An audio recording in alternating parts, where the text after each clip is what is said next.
안녕하십니까. 암호화폐 정보를 전달해드리는 닥터 비트맨입니다. 수요일도 슬슬 마무리되고 있습니다. 어떻게 오늘 하루 잘 보내셨나요? 오늘은 날씨가 상당히 화창한 것 같습니다. 시간이 어찌나 빠른지 벌써 6월의 두 번째 날이자 평일의 절반이 지나가고 있는데요. 오늘 하루도 너무 고생 많으셨습니다. 지난 4월과 5월은 암호화폐 시장이 참 좋지 않았던 달이었죠. 이번 달 6월은 암호화폐 시장이 다시금 상승하는 상승장이 오기를 진심으로 바라보겠습니다. 오늘 남은 시간도 잘 마무리하시길 바라면서 수요일의 마무리는 과연 어떠한 소식들이 반겨주게 될지 한번 보도록 하겠습니다.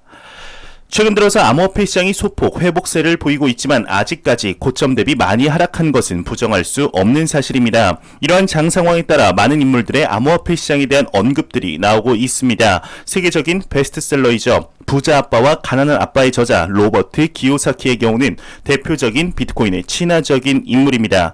이 기요사키의 경우 비트코인이 27,000달러까지 하락하게 된다면 추가 매수할 예정이다 이야기를 했다고 하는데 내용 한번 같이 보도록 하겠습니다. 기요사키의 경우는 BTC 27,000달러까지 하락 시 매수할 예정이다 이야기를 했다고 합니다. 데일리오들에 따르면 베스트셀러 부자 아빠, 가난한 아빠의 저자이자 경제학자인 로버트 기요사키의 경우는 비트코인이 27,000달러까지 하락하게 되면 추가 매입할 예정이다 밝혔다고 합니다. 그는 이와 관련해 비트코인과 금 그리고 은의 경우는 현재 금융 시스템의 결함을 해칭할 수 있는 수단이다 설명을 했다고 하는데요. 로버트 기요사키의 책을 보거나 다큐멘터리 강의를 보신 분들이라면 이 인물에 대해서 잘 아시리라 생각이 듭니다. 기요사키의 경우는 우리가 사는 이 세상은 철저한 자본주의이며 우리가 배우는 공교육은 금융을 알려주지 않는다. 자본가들은 사람들의 대부분이 자본주의를 깨닫고 자본가가 되는 것을 원하지 않으며 노동자 계급에 머물러 있길 원한다 소리내어 외치는 인물이죠. 특히 가짜 돈이 아닌 진짜 돈을 사야 한다 외치는 인물로서 최근에는 돈이 있다면 무조건 비트코인을 사라고 외치는 인물인데요. 27,000달러까지 하락하게 된다면 매수할 예정이라 이야기를 한 것 자체가 그만큼 비트코인 그 자체에 대한 가치를 높게 평가한다 볼 수 있지 않을까 생각이 듭니다. 새로운 디지털 금으로서 현재 보고 있는 것이죠. 비트코인 암호화폐 시장에 대해서 좋게 평가하는 것은 좋지만 비트코인이 27,000달러까지 하락하는 것은 보지 않았으면 좋겠습니다. 현재 로버트 기요사키의 언급처럼 암호화폐 시장의 저점 매수를 하려는 움직임들이 지난 5월 달부터 계속해서 나오는 것을 볼 수가 있습니다. 특히 기관 투자자들의 움직임이 활발하게 이루어지고 있는 듯 보이는데 이에 관한 보고서와 언급들이 나오고 있습니다. 암호화폐 파생 상품 거래소이죠. 바이비트에서 내용이 나왔습니다. 기관 투자자들의 비트코인 투자 러시가 계속되고 있다고 하는데 내용 한번 보도록 하겠습니다. 바이비트의 경우는 기관 투자자 비트코인 지속 매수 중이다 이야기를 하고 있습니다. 암호화폐 파생 상품 거래소 바이비트의 경우는 비트코인이 4만 달러 아래에서 치열한 공방을 펼치고 있지만 기관 투자자들은 매수를 지속하고 있다 전했다고 하는데요. 이 밑에는 다른 내용들이라 넘어가도록 하겠습니다. 현재 이 바이비트뿐 아니라 기관 투자자들의 투자 러시에 대한 한 보고서가 나왔습니다. 지난주 암호화폐 시장으로 약 7,400만 달러의 자금이 유입이 되었다고 하는데요. 그 중에서는 특히 이더리움 상품에 대한 강세가 지속이 되고 있다고 합니다. 현재 글로벌적인 탄소 규제에 대한 움직임이 비트코인보다 이더리움으로의 투자로 이어지고 있는 것이 아닐까 싶은데 내용 한번 같이 보도록 하겠습니다. 코인쉐어스 보고서에서는 지난주 암호화폐 시장에 7,400만 달러의 자금이 유입이 되었다. 이더리움 상품이 강세를 보이고 있다 이야기를 하고 있습니다. 현재 이더리움에 대한 기관의 수요가 급증하고 있다고 합니다. 현재 이더리움의 제품이 이제 암호화폐 투자 상품 관리 자산의 4분의 1 이상을 차지하고 있다고 하는데요.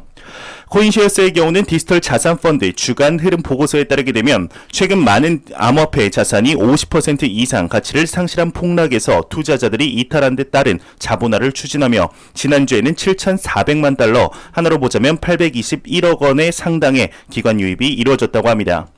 뿐만 아니라 앞서 나온 대로 기관의 유입의 63% 이상이 이더리움 상품에 투입이 되었는데 이 중 4,680만 달러, 하나로 약 519억 원이었다고 합니다.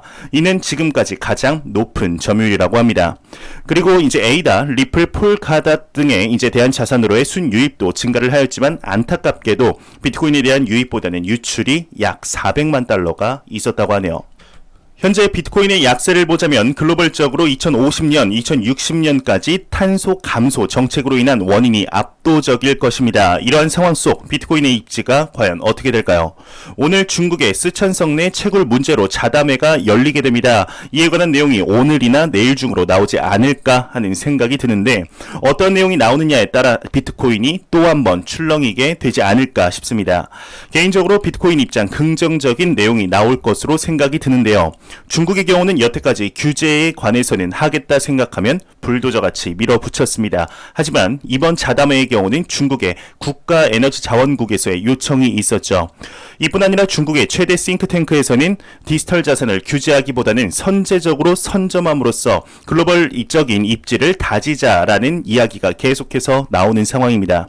중단기적인 암호화폐 시장의 변동성이 중국의 입장에 따라 달라진다는 것이 참 안타깝지만 그럼에도 무시해서는 안 되겠죠. 현재 암호화폐 시장의 확장과 더불어 글로벌 중앙은행들의 초미의 관심사가 있습니다. 바로 중앙은행 발행 디지털 화폐인 CBDC인데요. 중국의 디지털 위안화를 시작으로 미국과 유럽, 일본, 우리나라 등 수많은 국가들에서 개발이 활발하게 진행 중에 있습니다. 이 CBDC의 경우는 글로벌 중앙은행들의 대장이라고 볼 수 있는 BIS, 즉 국제결제은행에서 또한 올해 2021년에 최우선 과제임을 명확히 밝힌 만큼 우리 생활 속으로 들어오는 것이 이제는 머지않은 미래가 된 것이 사실인데요. 이러한 상황 속 이 CBDC에 대해서 그리 좋지 않게 보던 국가가 있습니다. 바로 러시아입니다. 러시아의 중앙은행의 경우는 과연 위험을 감수할 만큼 CBDC를 도입할 이유가 있는가? CBDC는 많은 위험을 내포하고 있지만 이를 상쇄할 만한 명확한 장점을 찾을 수 없다 이야기를 했었습니다. 이랬던 러시아의 CBDC에 대한 인식이 2021년 들어서 완전히 바뀌었죠. 최근 들어서 디지털 자산, 디지털 화폐에 대한 언급들을 많이 하고 있는데 오늘 또한 나왔습니다. 러시아 중앙은행 총재가 직접 이야기를 했다고 하는데요. CBDC는 금융의 시스템의 미래이다 이야기를 했다고 합니다. 내용 한번 같이 보도록 하겠습니다. 러시아 중앙은행 총재는 CBDC 금융 시스템의 미래이다 이야기를 했다고 합니다. 러시아의 중앙은행 총재인 엘비라 나비울리나의 경우는 CNBC와의 인터뷰에서 온라인 경제의 부상으로 중앙은행 디지털 화폐는 금융 시스템의 미래가 될 것이라고 언급을 했다고 합니다. 우리는 빠르면서도 저렴한 결제 시스템이 필요한데 CBDC가 그 역할을 해줄 것으로 본다. 다만 CBDC는 법적으로나 기술적으로 어려운 프로젝트이기 때문에 우리는 단계별로 차근차근 준비해 나갈 것이다 이야기를 했다고 합니다. 추가적으로 올 연말까지 디지털 루블화의 프로토타입 개발을 완료하고 내년 파일럿 테스트를 진행할 계획이라고 합니다. 현재 화폐개혁이라고 불리울 정도의 파급력을 가져다줄 CBDC의 개발 움직임이 가속화되고 있는 것 같습니다. 러시아뿐 아니라 태국에서도 오늘 소식이 나왔습니다. 독일 기술 회사와 손을 잡고 CBDC의 프로토타입을 개발한다고 하는데 내용 한번 같이 보도록 하겠습니다. 태국의 중앙은행은 독일 기술 회사와 손을 잡고 CBDC 프로토타입을 개발한다고 합니다. 이일 코인데스크에 따르면 태국 중앙은행의 경우는 독일 기술 회사 GND와 손을 잡고 중앙은행 디지털 화폐 CBDC의 프로토타입 개발에 나선다고 합니다. 여기서 나온 프로토타입이라는 뜻은 시제품이라고 보시면 좋을 것 같은데 제품으로 치면은 본제품이 나오기 전 샘플, 시제품 정도로 보시면 좋을 것 같습니다. 이 GND의 경우는 소매용 CBDC 개념 증명 연구를 진행할 예정이라고 하는데요. 태국 중앙은행의 경우는 이번 프로젝트에 32만 달러를 투입하였으며 향후 3에서 5년 내 CBDC를 발행한다는 계획이라고 합니다. 사실상 3에서 5년 뒤면 다른 나라에 비해서 상당히 뒤처진 것이 사실이죠. 우리나라만 해도 2022년입니다. 내년 당장 상용화 계획이 있는 것을 볼 때 태국이 조금 늦었다는 감이 없지 않아 있는 것 같습니다. 현재 이 CBDC의 경우는 2008년 비트코인의 탄생 이래로 2017년부터 2018년까지 진행되었던 암호화폐 시장의 상승장 버블 그리고 2019년 전세계 중앙은행들의 엄청난 비난과 규탄의 목소리를 들었던 페이스북의 리브라 프로젝트의 발행 계획 발표의 부산물이라고 봐도 전혀 이상하지 않습니다. 이러한 움직임으로 인해 전통적인 화폐의 개념과 관행의 변화가 예상됨에 따라 각국 화폐 발행의 주체인 중앙은행들 또한 우려와 관심을 나타내는 계기가 되었습니다. 이후 우리나라를 포함한 주요국 중앙은행들은 전자적 형태의 화폐 발행에 대한 연구를 다양하게 진행하고 있죠. 아까 말씀드린 BIS 국제결제은행 또한 이러한 변화가 상당히 중요한 변화라는 것을 깨닫게 된 것입니다. 과연 이 CBDC가 무엇일까요? CBDC라는 것은 기존의 실물 화폐와 달리 가치가 전자적으로 저장이 되며 이용자 간 자금 이체 기능을 통해서 지급 결제가 이루어지는 화폐를 이야기하게 됩니다. 그리고 두 가지로 나눠지게 되는데 중앙은행이 발행하는 디지털 화폐는 은행 등 예금 취급 금융기관에 대해서만 발행하는 도매 디지털 화폐와 개인 등 민간 경제 주체들에게도 발행하는 소매 디지털 화폐로 나눌 수가 있습니다. 아직까지는 중앙은행 디지털 화폐를 구현하기 위한 실질적인 방안이 구체화된 상황은 아니나 다양한 기술적인 대안들이 제시되고 있는 상황입니다. 특히 신흥국들의 경우는 인구가 적고 현금 이용이 감소 추세인 경우나 이제 지급 결제 서비스 등 금융 서비스가 미흡한 나라에서 이를 보완하기 위한 목적으로 중앙은행이 디지털 화폐를 발행 시도를 하고 있습니다. 특히 중국의 경우는 블록체인 기술을 이용하여 디지털 화폐를 이용하여서 은행 간 결제에 시험 성공을 한 것을 바탕으로 현재 디지털 화폐의 유통을 적극적으로 추진하고 있죠.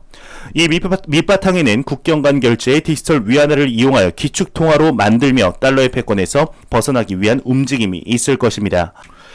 이러한 CBDC가 발행됨에 따라 실질적인 피해를 입는 곳은 어딜까요? 바로 기존의 은행입니다. 은행의 금융중개 기능 및 금융 안정성, 준비금, 예치 등의 부정적인 영향을 미칠 수가 있겠죠.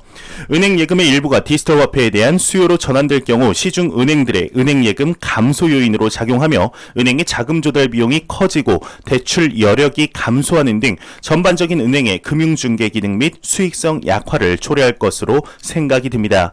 현재 은행권에서 또한 이러한 리스크를 전혀 모르진 않겠죠. 이에 따라서 우리은행, 신한은행, KB뿐 아니라 네이버, 카카오 또한 한국은행이 CBDC를 담을 수 있는 전자지갑을 개발하며 선제적으로 준비하여 이러한 경쟁에 뒤처지지 않게 준비하고 있는 상황입니다.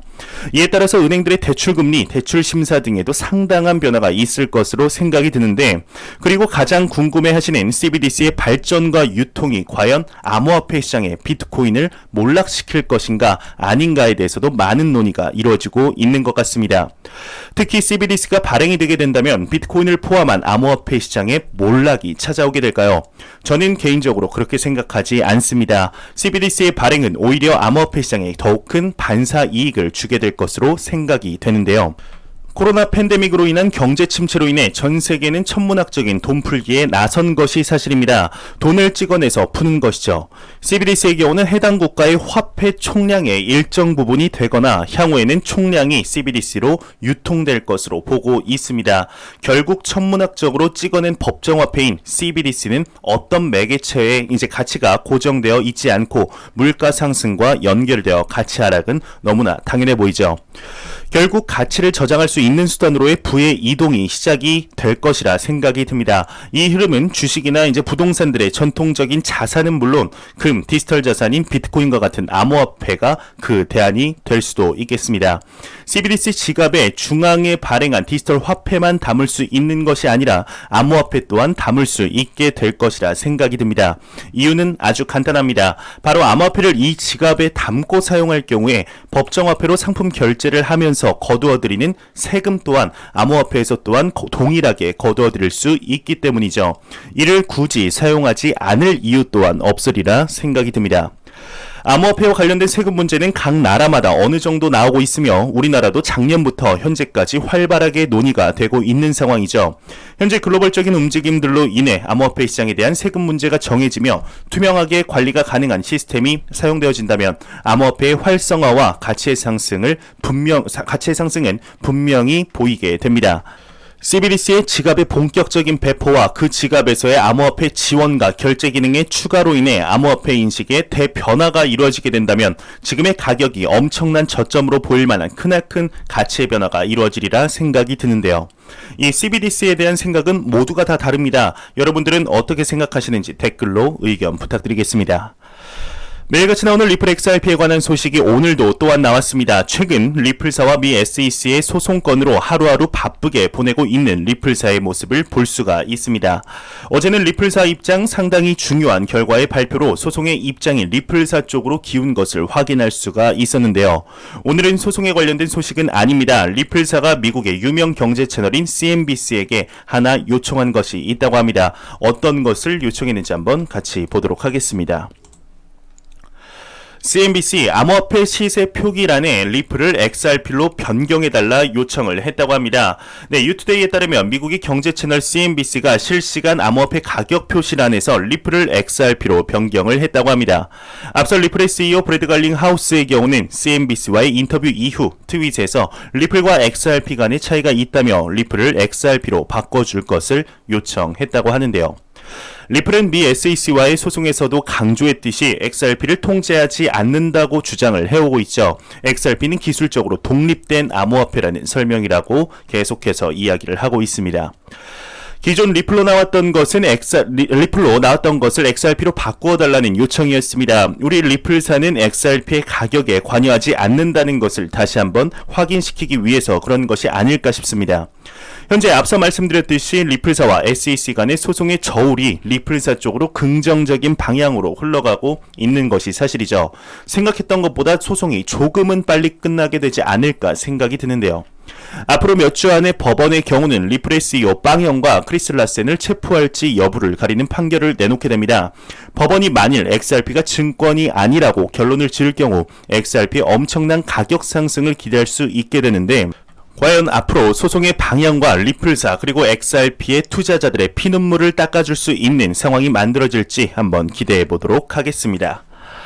네, 안 보고 가면 섭섭하겠죠. 마지막 크립토 공포 탐욕 지수입니다. 전날보다 3포인트 오른 23포인트를 기록을 하며 극단적인 공포 단계가 계속해서 지속이 되고 있습니다.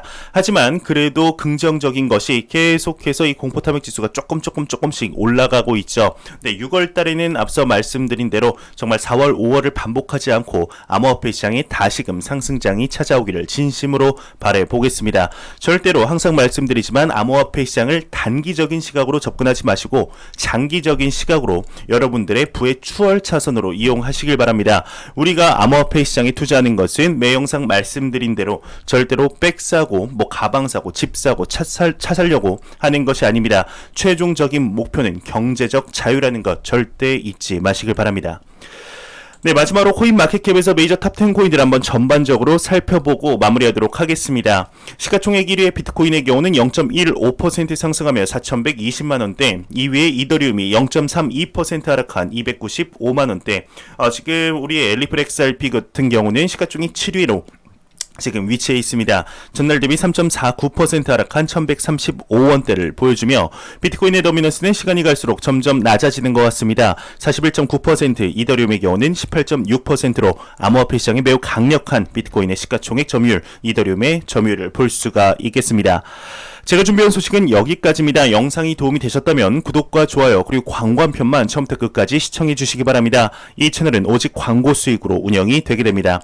항상 영상 시청해 주시는 시청자분들, 구독자분들 너무나 감사합니다. 저는 다음 영상으로 다시 찾아뵙도록 하겠습니다. 지금까지 닥터 비트맨이었습니다. 감사합니다.